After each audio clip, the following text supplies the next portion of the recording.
time for the 49ers Rush podcast.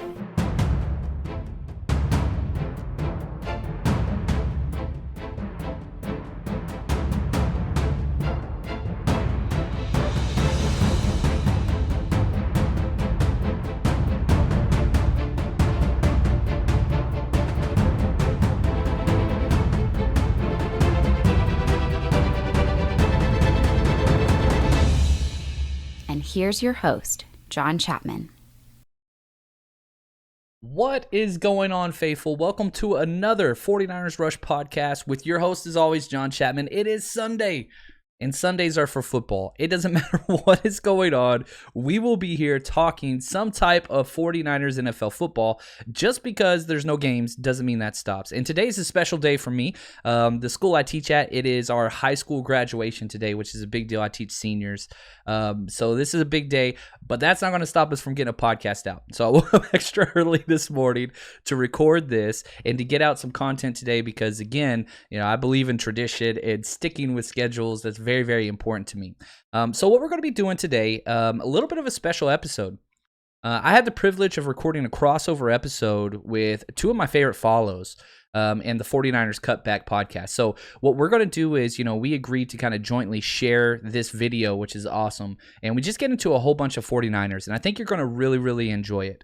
So I'm going to be playing that episode for you. But before we do that, we have a giveaway. Man, we're always doing giveaways. It's what it is. And I want to say thank you to not only our Patreon subscribers that continue to build this community and provide so much, opportunity to do all these giveaways, but this, sign Aldon Smith autographed jersey, which is incredible, absolutely insane. And just, as a history guy myself, you remember this, you should remember Aldon Smith's time is positive. Could it have been the best ever? Yeah.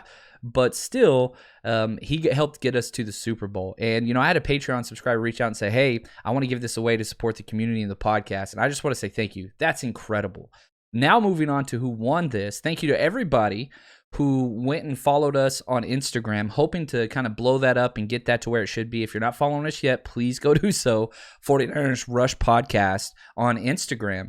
And our lucky winner goes to none other than, drumroll, Adam Short with 2 T's. Just want to say thank you for the support. He's a Patreon subscriber as well. And remember, we got bonus content over there now. Not only all of our film breakdowns, several hundred hours of those, but now we're doing, weekly and bi-weekly bonus content.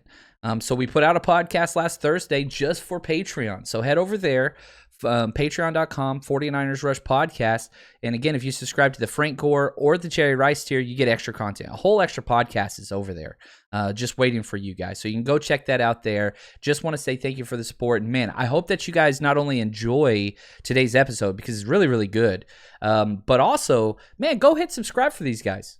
They put out some legit content, and I think that's kind of key. 49ers are spoiled. 49ers fans, we're spoiled. There's so many great podcasts. This is just another one to add to your arsenal, and let them know John Chapman with the 49ers Rush Podcast sent you. It's 49ers Cutback Podcast time, and we had to come with a big guest, and it doesn't get much bigger than this. Not at all. Ladies and gentlemen, please welcome Mr. John Chapman from the Rush Podcast. John, how you doing, sir? Man, I am doing incredible. It is an absolute pleasure to be with you guys. And man, let me just say this. I love what you guys do. I love what you put out. I cannot believe that subscriber number is where it is. It should be, you need to have a couple more zeros with what you guys do. So anything that I could do, that number needs to go up. You guys do a hell of a show. So just glad to be here, man. Thanks, John. Really appreciate it. Absolutely. I know I'm excited about this because I just want to talk football, and I love talking football with other guys that know a lot about football and a lot about 49ers football. So that's why I'm so excited for this episode. I can't wait to get into all the ins and outs of the 49ers because that's what we love to do. Man, for sure. I mean, nothing we like more than this, especially you, man. You've been around the scene for forever. You've been covering this team forever. We love the video breakdowns that you do. And one of the first guys, we actually just did a video breakdown on him, and it actually did pretty well view-wise. It was on Jalen Hurd. Mm-hmm. How do you feel about this guy? What do you think about Jalen Hurd? I know he hasn't been able to stay healthy, but John, I feel we're gonna have some differences on this one. But how do you feel about him? Okay, we're going straight for the heart on this one. Oh, yeah. That's okay. I'm laying it on the line, guys. You got to lead with what you got. I love Jalen Hurd. I absolutely love this guy. And, if we just go back to pre-draft rankings, I put out a draft book every year before the draft and, rank hundreds of prospects and all those things. And this is kind of crazy because I love Debo. I really do like Debo. But in my pre-draft rankings, I had Jalen Hurd one spot ahead of Debo. And again, I think I had Debo number 6, and I think I had Jalen Hurd number 5 on my draft rankings that year. Like, I really, really, really like this kid. Now, when we draft him, obviously everything goes bad really quick, but he is exactly what Kyle Shanahan wants. He wants that big slot wide receiver to create mismatches. He's all about mismatches, and Jalen Hurd can do that to a T. The problem he can't do is run because he's broken, Mr. Glass all the time. And I'm hoping, here's the law of averages says eventually we're going to be right. And maybe this is the year. And if he is healthy, it solves the biggest problem on the 49ers roster currently, and that's that wide receiver 3 spot. Yeah, and I've doubled down on the fact that he's going to be healthy this year. I went all in. I am a Jalen Hurd fan as well, 100% in it. The things that he can do in this offense, the things that Kyle Shanahan will be able to do by moving him around and just using him in all different ways. I don't know if we're going to see him as much in the backfield as maybe I would like as an offensive guy. That's kind of my thing. But I think, yeah, you're right. The power slot, him playing in that slot position is going to be fantastic. And just the flexibility and the things that he can do. I don't know how you feel about this, but my guy over here, Alex, has been bringing up, we would watch Kendrick Bourne go in motion, and no one would pay attention to him. If Jalen Hurd's going in motion, everyone is paying attention to see where this guy is going, what he's doing, because you don't know how Kyle's going to get him or Debo the ball, and that's what makes it so crazy. Yeah, people always want to talk about, Debo and these like different positions and you can do so much. Debo lined up in the backfield like 4 games in a row to end the season. Like, he was a running back. You can't do that with Kendrick Bourne. The dude, he's a stick of gum if you turn sideways. Like, he's labeled as a big wide receiver, and I'm not trying to like slander Kendrick Bourne at all, but he's just nothing to him. But now, like, legitimately, let's say you go out there with, Kittle, Juszczyk, Hurd, Debo, Aiyuk. Okay, those are your 5 skill position players. You can go empty, or that could be a 22 personnel set because Debo can play running back, Jalen Hurd can play running back, obviously Juszczyk. It allows you to do whatever it is that you want from a personnel standpoint. This is what we've been saying. Yeah. We've been saying this literally forever and trying to get some people just to understand it. Because at the end of the day, what Jalen Hurd brings to the table is complete flexibility on offense. Mm-hmm. Whether you're in the red zone, whether it's a short yard situation, whether it's 3rd and long, 4th and long, you got to take a shot. You can put that package on the field and do so many different things. It's really hard to come out because you can come out in nickel. And like you just said, you can run 22 personnel, put Juszczyk back there with Hurd and run the ball right down someone's throat. And good luck. Good luck trying to stop that. That's going to be not fun for everybody else. It was funny draft night. We all had our ideas, obviously, like, oh, man, we're drafting a wide receiver in the 2nd or 3rd round. Like, this is what we're going to do because it's such a big need. And on the 2nd round, okay, nope. 3rd round, nope. 4th round, we don't have a pick. 5th round, okay, we got 3 picks in the 5th round. One's good. Nope. So, like just constant no's. And whenever we finally made our last pick of the night, and I think it was Elijah Mitchell, I just remember, like, I tweeted out, like, I guess Jalen Hurd's healthy. Like, we're just that's all you can take away from it. So we'll see, man. So excited to announce our new sponsor. This is a big one. BetOnline.ag. BetOnline.ag is one of my favorite betting sites, and here's the thing that separates it from everything else. In the offseason, they have so much NFL to bet on. It's an absolute blast. So head over there, use promo code 49ersRush, all caps, one word, 49ERS, RUSH, again, 49ers Rush as your promo code. And what that's going to get you is they're going to match 50% of your first deposit up to $1,000. Now, rollovers apply on the bonus money. If you're not sure how that works, you can check that out on the site. But you can open an account for as little as $25. Again, please use our promo code, helps the podcast. But you can bet on NFL futures, over win totals for each team. They have the 49ers set at 10 wins currently, by the way. So if you're one of the people that thinks the 49ers are going to get 11 or more wins, Go over there and make that bet. There's no reason not to. Coach of the year, rookie of the year, MVP, who makes the playoffs and who doesn't, as well as some of the game of the year spreads. So, for example, if you want to bet the 49ers versus Tennessee Titans, that's up on there right now with the spread and all those things. There's so much to bet there. So, we're going to be doing some betting specials here. By the way, I'm taking the over on 49ers getting 10 or more wins. I think they're definitely going to get to 11 wins. So head over there, support the podcast, bet with us, make some money. We did really, really well last year. Again, that's betonline.ag, and make sure you use promo code 49ersRush, all capital, one word, to help support the podcast. And how do you feel about the news about Julio Jones that broke today, too? I know you had your video this morning and you covered it today on Sunday. Are you happy that at least he's not in the NFC? Yeah, like somebody asked me, the question was, man, are you glad we didn't get Julio? And I was like, hell no. I want Julio. Everybody wants Julio. I'm glad he didn't go to the NFC West. I'm even more glad he's not in the NFC period. And what it would have cost, like Julio makes every team better. Okay. Every single team better in the NFL. There's no doubt about that. But whenever you look at the draft capital it would have cost, whenever you look at the cap it would have cost, with all of our young rising stars, you're going to have to build through the draft if you want to extend people like Debo, Nick Bosa, Fred Warner, Dre Greenlaw. These types of players are going to have to get paid. And if you keep bringing in top of the salary type guys, you're not going to be able to do that. Obviously, yes, I want Julio, but I don't want to be like the Falcons, and I don't want to be like the Rams where they lose 3 defensive starters every single year because they're so top heavy. So the best news, not in the NFC West. We still have to play it. We were going to play on week 15. Now we have to play on week 16 on Christmas. Yeah. So Merry Christmas, you filthy animals. We still get Julio. Yeah, and I think if I was going to have him go to a quarterback, I'm okay with Tannehill, because in the end, I think the 49ers pass rush can get after him and cause him some issues. If he would have went to someone more dynamic, especially someone like a Russell Wilson, then I would have had it would have been the fear of God.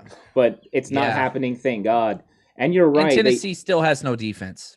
Like, is he going to play corner too? Like, I like it. There's got to be something there. Yeah, I like that a lot. And you know what? Now it does. It means that they're going to be able to get these other guys under contract. You know, Fred Warner probably is going to come up now. Now they'll be able to get all their rookies signed, because I think they were waiting to see, what was actually going to happen. Now they'll finish up and get this thing figured out. And then they'll be able to move forward with the offseason, and we can finally get to, training camp and games, which I know that's what I'm most excited for. Oh, big time, especially this year with not having the preseason last year and not being able to see any of these young guys, giving them a chance to actually get out there and see what they can do and measure it all. Oh man, I'm more excited about the preseason now than I think I've ever been. Yeah. How often do you get those like tweets or whatever, like, who cares about the preseason? There will not be one 49ers fan that says that this year, because they're going to be waiting to see number 5 and see what he looks like. So preseason games this year are going to be fire, man. I'm so pumped about it. Oh, yeah, and I actually am one of those guys. I don't know how you feel, but I love preseason because I like to see all the end of the roster guys, because I just want to see who can develop and who can play, and who can make a team that you wouldn't think normally could. And they got guys this year that you can definitely look at and be like, oh, are they going to be able to push for one of those last spots? And I always enjoy preseason for that reason.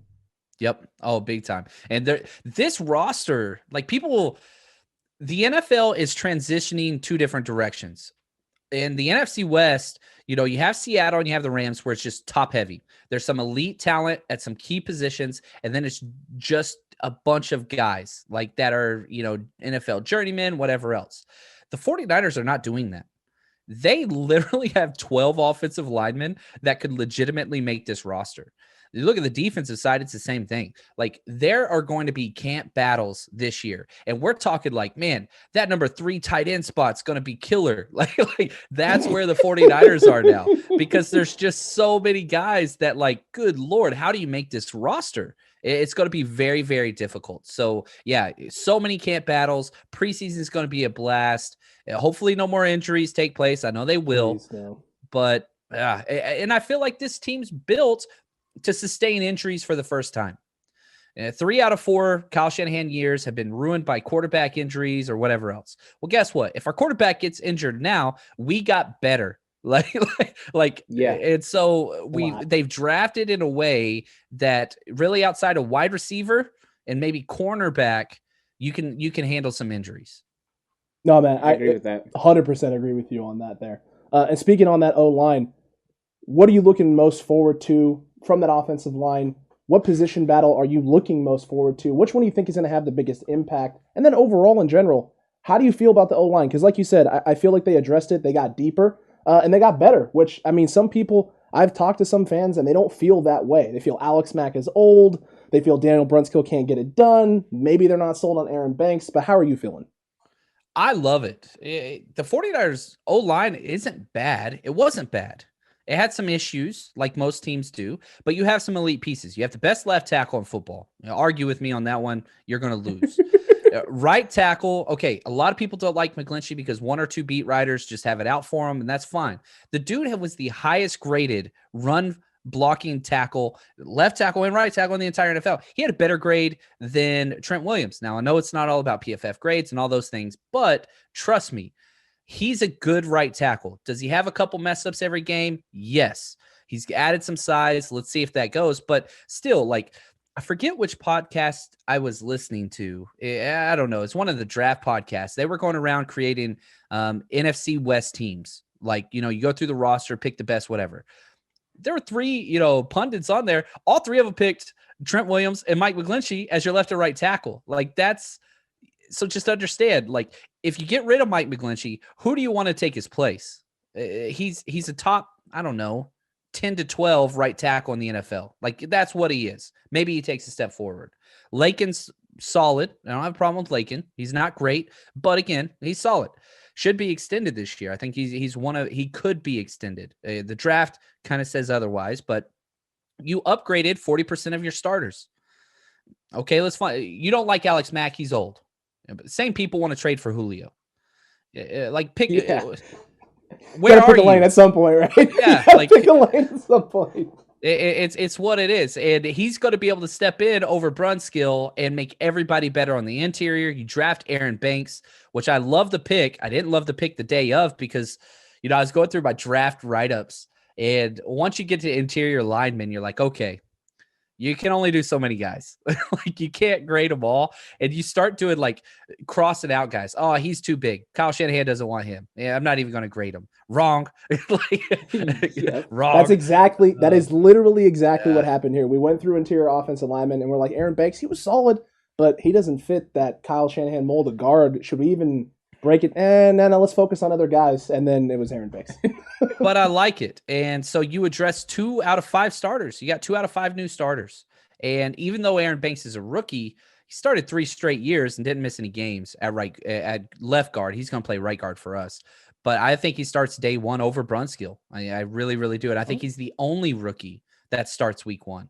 And again, another testament to kind of the depth of this roster. You could trade up for a guy at number 3 and sit him on your bench. It's very, very rare. That is rare. Extremely rare. And as a matter of fact, it was part of the reason why I was convinced it wasn't going to be Trey Lance, because I figured Trey Lance was the guy who needed to sit week 1. And I remember that was my big hubbub is I don't know if you trade up to 3 to sit a guy the first year. Yeah. And they're going to do it, which they have the cap space to do it this year, but probably not in the future. Probably not. No. Yeah, and I am curious. You said that you think Banks is going to start, day 1. I have been under the thought that Banks is going to push him, but I'm not sure who's going to win the job. I'm kind of giving Brunskill an outside chance. I know Alex thinks Brunskill is going to start from the beginning. I'm kind of in the middle because I haven't seen Banks do it. I guess, I want to see him do it in preseason stuff. I think he can win it. But I am curious exactly why you think Banks is going to win the job over Brunskill, and then what that means for Brunskill. Has he become the swing tackle? What does that mean for him? Or is he just a backup to Alex Mack at center? Yeah, I think the way number one, if you look at where the 49ers were vulnerable, it was because you were getting a lot of pressure up the middle. And that is the number one thing that Aaron Banks does not allow. He doesn't give up ground. He does not do it. And so you put him in there week 1 and you just let that guy build. Thankfully, the schedule gods hooked up the 49ers quite nicely. And so, I mean, you got the JV Detroit Lions week 1 with Jared Goff. That's just hilarious. Like, it was like an April Fool's joke gone wrong for Jared Goff. God, really? Like, really? I'm out of the NFC West. I don't got to deal with the Oh, week 1. And then you got Campbell with the helmet on the whole. Oh, it's going to be They got a nice bad. situation. I just don't believe in the Lions. And then you go week 2. I mean, again, you kind of look at where they're going. They're going to Philly. Like, you've got some very good matchups right off the bat. And so I'm pretty excited about it. So I think Banks steps in. He starts week 1 just because the ceiling is so much. It's just there. You don't draft him in the second round and then expect him to sit over Brunskill. And you let Brunskill, he's the backup interior offensive lineman. I think he backs up left guard, right guard, and center. And you now have that depth. Somebody's going to get hurt at some point. You remember Mike McGlinchey, the first game he played in, we had 2 injuries to interior guys. He had to switch to guard. His first game he played guard. Yeah. Crazy. So you got to get that depth there, and I think that's what Brunskill brings. Okay. I like that a lot. And you know what? I can see it. I definitely can see it. My whole thought process is that, with Banks, maybe there's just some technique stuff in the run game that he has to clean up second level, and maybe that's why Brunskill has the advantage. But very well could see that being the case, especially if Banks picks up on the scheme stuff in the zone blocking and shows he can handle it. He 100% could step in day one. I could definitely see that. What about the swing tackle, though? Who do you see being a swing tackle for the 49ers? This is where I'm going to get a little weird. Okay. And one of the reasons why, you look at, they drafted 2 guards. They've never drafted a guard. They drafted 2. They get Jalen Moore in the 5th round. And I think a big reason why they did that, if you go back to the 2019 draft class, Joe Staley retires. Nobody knows about anything. Okay. We finally get the trade worked out for Trent Williams before we even know Joe Staley retired. Then they come out and they draft Colton McKivitz.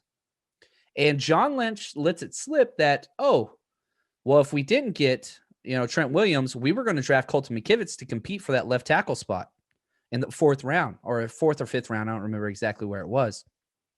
But they played him at guard this year because there was a need there. I think he goes back to where he should be, and that's tackle. And so you've got this 3-horse race, and, man, it's going to be deep. Yeah, Sean Coleman, who they like a lot, had the injury and then opted out. You've got Justin School, who's been the guy there, and now you got Colton McKivitz.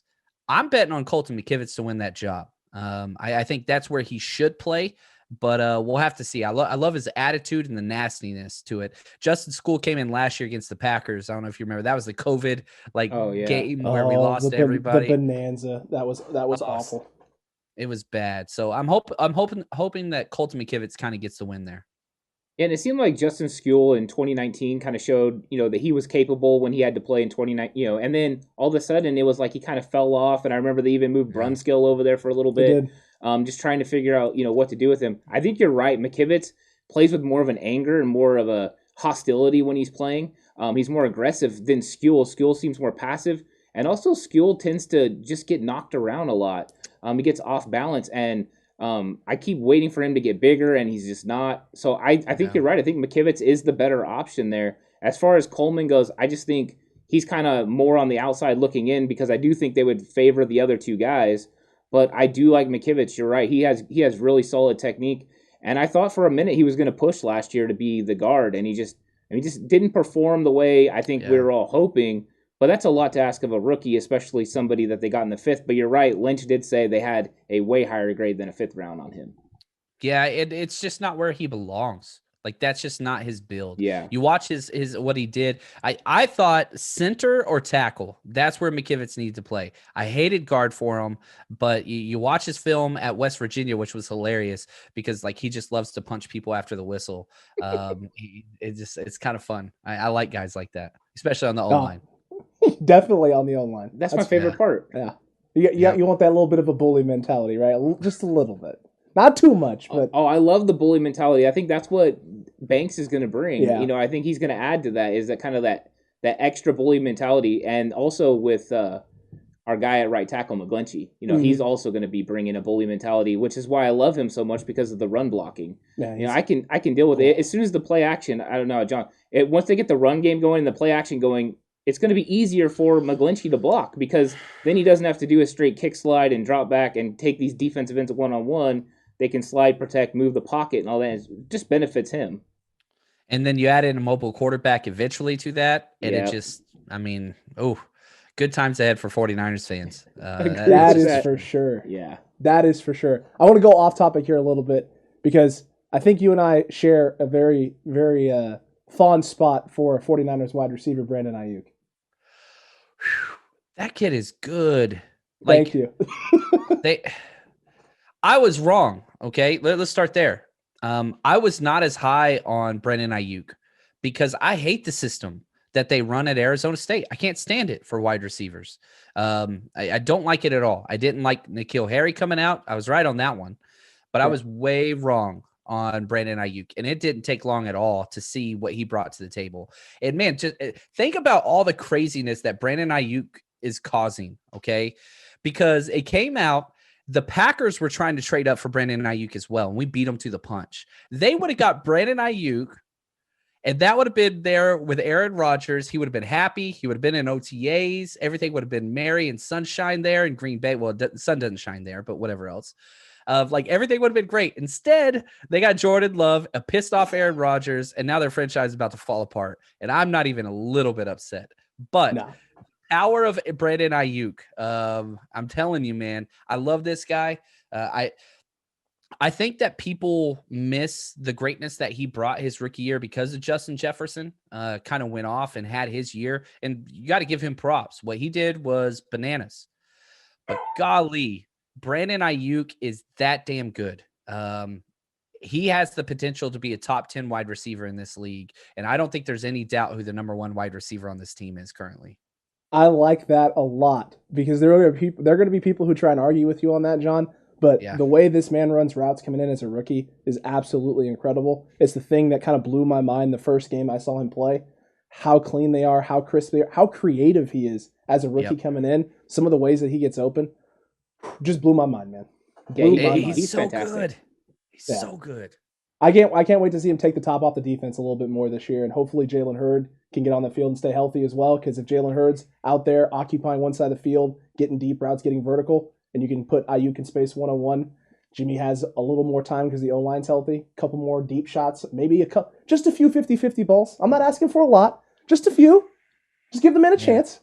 Imagine a quarterback throwing it more than 25 yards. A few times again. Nice. Just a few more times. I think that's coming, but is it coming in 2022? I think that's probably where it's going to actually happen. I think Jimmy, as long as he plays good, this is his year. Yeah, and he will play good. Like he's got the supporting cast around him. He's going to be good. 49ers going to win a lot of games. I like it. And then hopefully we get a Super Bowl and we get a nice big fat trade package for Jimmy and recoup some of that Trey Lance trade package. Just a little bit. There you go. Not too much. Just enough. One of the last things we want to talk to you about was Jeff Wilson Jr.'s injury. That news breaking and what impact that has not only on the running back room, but this offense. It's huge. If you look at last year, the leading rusher on the team, touchdowns, like you name it, he was the guy. And he was kind of going to be that 1B.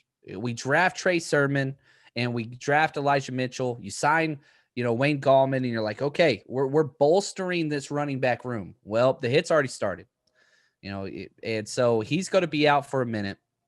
Meniscus tear. He's going to be on the PUP list. Good thing is it happened at the facility, or at least as much as we know. So he's going to get paid. That's important. But this pushes Trey Sermon immediately into starter snaps. I don't think he starts, right? It's going to be Raheem Mostert. It's going to be the first one out there. But if you're asking me who's going to lead the team in carries, Trey Sermon's got to be at the forefront of that list. Raheem Mostert cannot handle more than 7 to 10 carries a game. Even then, I'm like, man, let's back it down a little bit. I think you work in some other guys as well. But Trey Sermon is built for this. This is why you traded up from the 4th round to the 3rd round with the division opponent to go get this guy. That's how much you liked him. You believe in him. So Bobby Turner gets his hands on him. I think he's going to be in there. I fully expect Trey Sermon to lead the team in carries. I like that a lot. That's different than I think a lot of people are thinking out there, because a lot of people in 49ers land think he's going to get more of a look and more of a run now. But I don't know if they're on that boat, John. So that's something for people to be watching and keeping an eye on. How many touches is this kid carrying, and what is he doing with those touches? Because if he starts taking off and starts having Jeff Wilson-like numbers, he could run away with the backfield and the touches. Yeah, and with Wilson, go ahead. With Wilson being kind of out now, do you think Gallman is gonna have a real shot at making this team? Or is it just a foregone conclusion now with him being on the pup that Gallman's on the roster with Elijah Mitchell and Trey Sermon and Raheem Mostert, or just JaMychal Hasty still have a chance? I think Hasty has a chance. I'm a big Hasty guy, but he needs help. I think Elijah Mitchell, Trey Sermon, they're locks. Okay. So if there is a battle to be had there, it's between Gallman and Hasty. But I think Gallman has the upper hand. I mean, that dude he did it all for the Giants. They were a bad team, but he could do it all out of the backfield, pass protection, run between tackles, outside, all those. He could do it all. But the problem is this, and Kyle Shanahan alluded to this in one of the press conferences. Every year we've been here, we've had 4 injuries. That's just at the running back position. It's just happened. And so worst case is Hasty goes back to the practice squad. Maybe somebody picks him up. I think somebody would. I think the Falcons would pick him up personally. But that would be the ideal role. I'm a big Hasty fan. I really want to keep him on this team. I think he has so much upside. He was electrifying whenever the few carries he got before he got hurt. But he's got an uphill battle. I think Gallman will win that one if everybody stays healthy. But I don't know, man. I don't want to write off Hasty. Yeah, I think that's how we're looking at it too, because we really like Hasty too. As soon as we saw him play last year, it was, we got to make sure we protect this guy, keep him. And then the injury happened. I think that kind of derailed the progress and maybe, unfortunately puts him in a bad predicament now where he's got a battle to make this team. And I think at first I was thinking it was a foregone conclusion until they signed Gallman. And then all of a sudden here comes 2 running backs in the draft. And it's like, wow, JaMychal Hasty might be gone. And this is completely different running back room. I did like the addition of the 2 running backs that they added, speed and power. And Sermon, just the way he breaks tackles. And Elijah Mitchell's a lot more physical than people think. So, I mean, that is a definite improvement at the area. But I don't know. I'm trying to figure out how it shakes out. And I guess I just have to wait. But I'm trying to figure it out now. It's interesting. I've got a couple buddies and we go back and forth on Trey Sermon and Elijah Mitchell. And, one of my good friends, Steven Spaccaratelli, shout out, he believes that Elijah Mitchell is going to be that starting running back next year, that he's going to win that job because of what he brings to the passing game. And he's not wrong. I don't think that he will win it. If you look at the draft capital, the team's kind of already said who they favor. But, man, I would not be shocked at the same time if Elijah Mitchell steps in. You go back to the Packers. You remember whenever they drafted Jamal Williams and Aaron Jones the same year, it was Aaron Jones was picked way later. I think it was a 7th round pick. He came in and took that job over. Like, it can happen. There's going to be competition there. And Elijah Mitchell has a lot of talent. He hasn't played against elite level competition. So we're going to have to see how that looks. But man, you fast forward to 2022, our top 2 running backs are going to be Trey Sermon, Elijah Mitchell, maybe Jeff Wilson. And he's not under contract yet for another year, but you kind of have that foundation built. So we'll have to see how it shakes out. When you're watching Mitchell, do you think that it translates, that 4.33 that he got at his pro day actually translates on the field? He looks maybe a 4.4 guy on film when we watched it, but we still think he has enough elite speed. But I was curious what you thought, if that speed is there, if he's an actual 4.3 guy like Raheem, or if he's actually just a step slower. I went through and I watched his 2 games against Power 5 conferences. He played against Alabama 2 years ago, and then he played against Iowa State. Yeah, Iowa State this year, and beat Iowa State in the first game of the year. And, whenever I'm typing my notes in my draft write-ups, like, what do I see? Like, what am I going to keep typing? Like if I see speed a lot, then I just keep hitting that speed thing. I didn't see it near as much as, what the clock showed.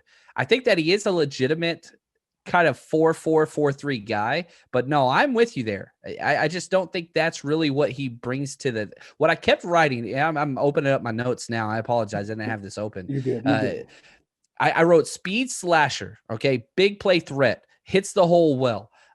Very good in tight spaces, great jump cuts, runs very, very hard, power in the legs, slasher, cuts are great. Like, speed never jumped out to me too much on the film. He has it, but it's not like a Marquise, it's not like Raheem Mostert, but nobody's like Raheem Mostert. Also true. So that's not really what I got. I'm with you 100%. I think you named it. You nailed it. He doesn't really push the pile. That's not really what he does, but he is an all-around type of a guy. My player comps for Elijah Mitchell was a poor man's Travis Etienne. I don't mean that as an insult. That's not an insult at all. I'm a big Travis Etienne fan, and Justice Hill. Those are kind of the two guys that kind of stood out to me athletic profile wise, but we'll have to see how they translate. Justice Hill didn't really work out, but man, he was explosive and did everything. And so he's one of those, the term jack of all trades, ace of none. I think he's like a king of all trades. Like he does everything really, really good. He has no holes in his game. And I think he's going to be, some people got upset at me. I put a video out this week and I was like, I think Elijah Mitchell's going to be the best pass catching running back on the roster week 1. And people were like, oh, hyperbole, you're set. I was like, no. Go watch the film. Like, I think that he is going to be the best pass catching running back week 1, like for the 49ers. That's how I see it. People could disagree. Like my wife, it's okay. I did. That was one of the things. It was funny this week leading up before we did this sit down with you. Ant and I were going through some things, and he had pointed out to me that was your new thing. You were starting with your wife, right? Whenever she says something you don't like, you're going to throw the flag at it. It's an incomplete pass. Incomplete pass. That's right. Incomplete pass. Yeah. And he was going, you got to take it a step further now and throw out the yellow flag, right? It's like it's a flag on the play. I don't think so. You don't get to go there. Yeah, I did it the first night. Yeah, I did it the first night, and I was like, incomplete pass. And she like kind of chuckled or whatever. And so then I showed her my Twitter post. I was like, hey, just want to let you know this is going to happen now. And so like a day later, I did it again, and she goes, nope, that's over. And I was like, okay. Yeah, as soon as I read it, I worried about you. I was like, uh-oh, John's about to get in trouble. Yeah. That's all right. She's nice most of the time. Hey, you know what? Yeah. You take those. You take the most of the times. I had to cancel my NFL official umpire uniform that I ordered on Amazon. I was like, oh, man, I was going to step it up, but no. I'm not gonna lie. That's probably a good call. It would have been amazing, but it would have been trouble for also sure. Trouble. Yeah, this is very true. Hey, John, man, we greatly appreciate you having you on, man. Thank you so much for stopping by and chatting with us. We definitely gonna want to do this again with you sometime. Absolute pleasure. Love what you guys do. Appreciate the positivity that you guys bring to it. A lot of people try to get their podcast growth by being negative and all those things. You guys are incredible. Really love the show and excited to see your success. Thanks for having me on, guys. All right, thanks, John. Really appreciate it, man. We love watching your stuff, so keep it up, and we'll keep tuning in, and it's going to be fun 49ers football season this year. And also, let them know where they can find you. Yeah. On Twitter at JL_Chapman, and really 49ers Rush Podcast. Wherever it is you get your podcast, YouTube, Twitch, Periscope, traditional ways, 49ers Rush Podcast, we're everywhere. And the one thing I'm going to be, I hope this is cool, we are traveling this year to 3 games, and this is kind of our big thing this year. We're going to Chicago, Philly, and Los Angeles. And so what we're doing is throwing basically a huge party the night before with nothing but 49ers fans in, these away games. So if you want to come check that out, party with us, 49ersrushroadtrip.com. You can buy tickets to the party. And on top of that, we got discounted rates to hotels right next to the stadiums in all those cities, just to save people money. So we're going to stay at the same hotel, party, all that kind of stuff. Again, that's 49ersrushroadtrip.com. Check that out. Big project, a lot of time going into it, but I think it's going to be worth it. Yeah, everyone awesome. Check that out for sure. Definitely. Yeah, check that out. Hit that subscribe button to John. Don't forget to hit that subscribe button for us. Like you said, help us pump those numbers up, get those zeros up as well. John, man, we really appreciate it. 49ers fans, we hope you enjoyed the discussion. And until next time, stay safe. And remember, the right way is always the 49ers way.